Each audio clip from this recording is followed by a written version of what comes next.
Coop, if you could be a college football commissioner for a day, what are 2 or 3 things besides 20? What would you want to tackle, at least the first couple of topics or rules or regulations or what? Well, first things first, get the playoff done. You're gonna sit, commissioners, all of you, you're gonna sit in a room. I don't care. It could be in Grapevine, Texas. It could be in South Bend, Indiana. I don't care. You're gonna sit in a room and you're not coming out until you have a plan, and preferably a 12-team plan. I think the SEC and actually the working group that brought the proposal forth last year, they got it right. I do think they absolutely got it right.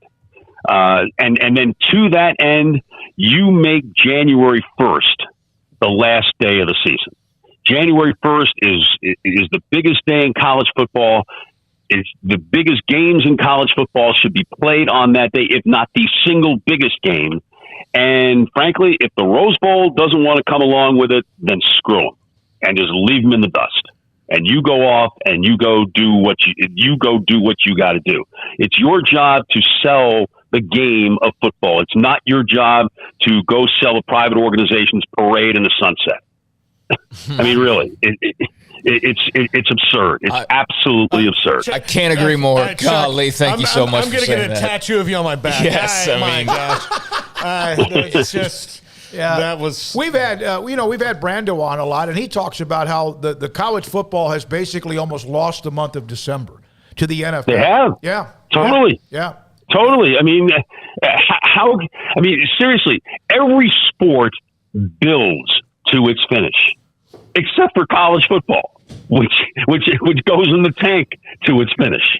You know, it's just mind blowing that the second most popular sport in America, and without question it is, after the NFL, could act so in a 180-degree manner to what the NFL does. You would, there's a reason why the NFL does what it does and is the entity that it is. I don't think that college presidents and college athletic directors should look at them as the bogeyman. They should look at them as the model. Yes, this is what we'll do. This, and if we are indeed a business entity, which I think all of us can agree that college football is, can we all agree on that? Yep. Okay. If that's the case, then we need to maximize what we do.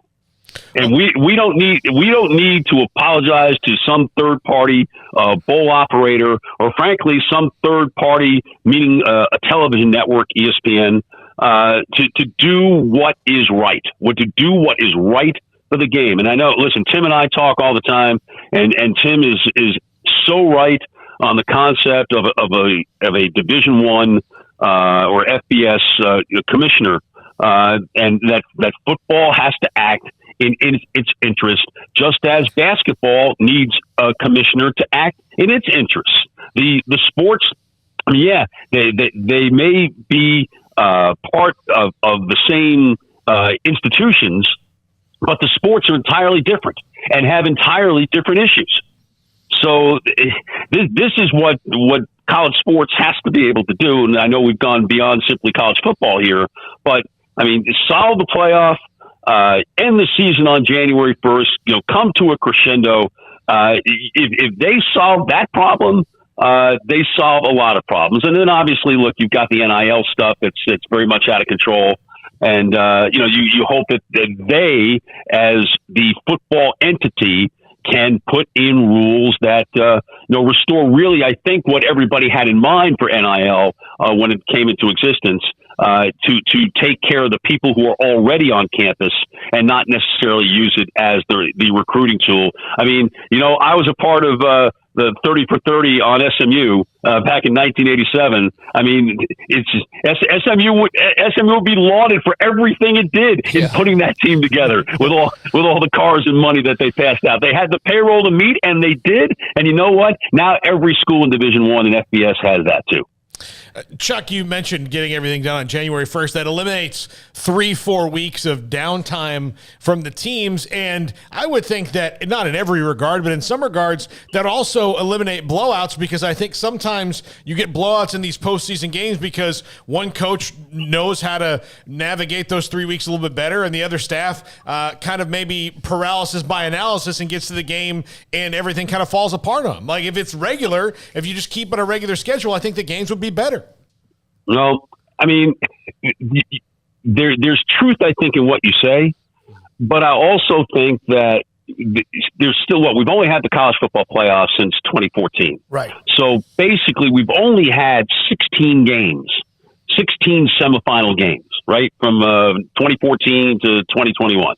So we've had 16 semifinal games.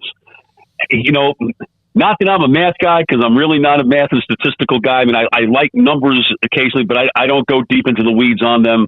But I do think that the math people would tell you that is not enough of a sample to prove one way or another.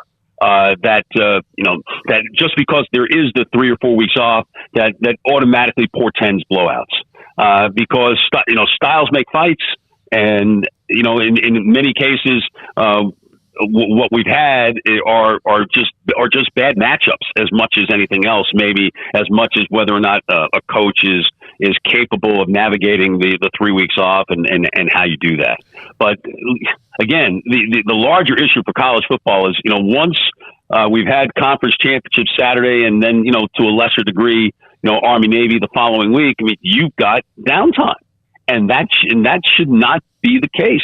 And just along those lines, if they're not going to end on January 1st and they're going to insist on, playing a championship game after that, I mean, given where the NFL is right now, I mean, I don't know how you play that game on a Monday night.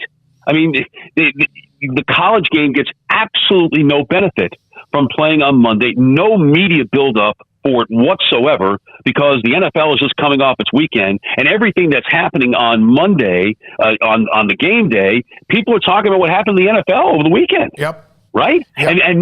And even now, the NFL, there's now a Monday night game the first weekend, right? For the first weekend after January 1st, the way the schedule breaks down.